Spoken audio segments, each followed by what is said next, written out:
Question में बोला है एक दुकानदार 4% की छूट देता है और हर 15 वस्तुओं पर एक वस्तु मुफ्त देता है और ऐसा करने पर भी उसे 35% का लाभ होता है। तो मान लो आप एक दुकानदार हो और आपके पास कोई कस्टमर आता है 15 वस्तु खरीदने के लिए। तो 15 वस्तु का हिसाब हम बाद में देखेंगे, पहले हम मान लेते हैं कि आप नोटबुक विक्रेता हो और आपने अपने दुकान में हर एक नोटबुक पर मार्क प्राइस यानी कि प्राइस टैग जो लगा रखा है वो है 100 रुपए।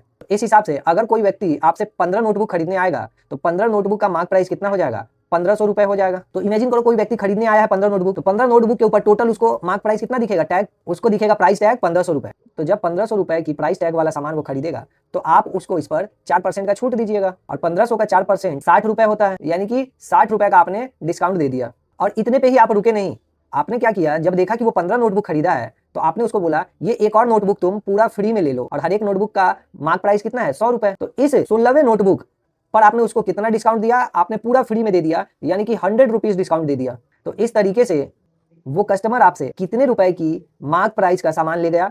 1600 रुपए की मार्क प्राइस का सामान ले गया, जिस पर आपने टोटल डिस्काउंट कितना दे दिया? 60 रुपए और 100 रुपए, 160 रुपए का। अब बस आप सिर्फ इतना बता देना कि ये 160 रुपए का डिस्काउंट जो आपने 1600 पर दिया है वो 1600 का कितना परसेंट है?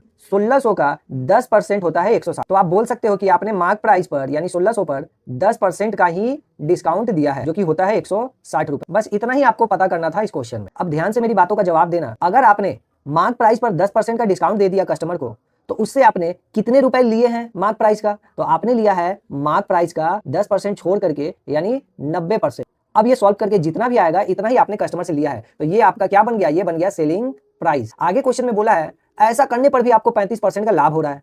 35% का लाभ होने का मतलब है कि इस पूरे लेन देन में जितनी वस्तुएं वो कस्टमर लेकर के गया आपसे, उस पूरी वस्तु के कॉस्ट प्राइस का 135% आपको मिल चुका है। भाई 35% लाभ होने का मतलब है आपको कॉस्ट प्राइस से 35% ज्यादा मिला है, यानी कॉस्ट प्राइस का 135% मिला है। तो ये पैसा आपको मिला है, इसका मतलब ये भी है आपका सेलिंग प्राइस। तो दोनों ही सेलिंग प्राइस है, दोनों सेलिंग प्राइस है, इसलिए दोनों के बीच में बराबर हो जाएगा। परसेंट कट गया, 45 से ये 2 बार में गया 90 और 45 से ये 3 बार में चला गया।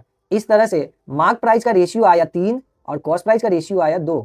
हमसे क्वेश्चन में पूछा था कि उसने अंकित मूल्य को यानी मार्क प्राइस को क्रय मूल्य से कितना अधिक अंकित किया था, यानी क्रय मूल्य से कितना अधिक लिखा था। तो अंकित मूल्य देखो 3 है और क्रय मूल्य है 2, तो क्रय मूल्य से यानी 2 से कितना अधिक उसने लिखा है? भाई उसने 3 लिखा है ना, यानी 2 से 1 अधिक लिखा है। बस यही हमें बताना था। इसको वो परसेंट में पूछ रहा है तो परसेंट बनाने के लिए 100 से गुना कर देना और परसेंट का चिन्ह लगा देना। आ गया अपना आंसर 50%।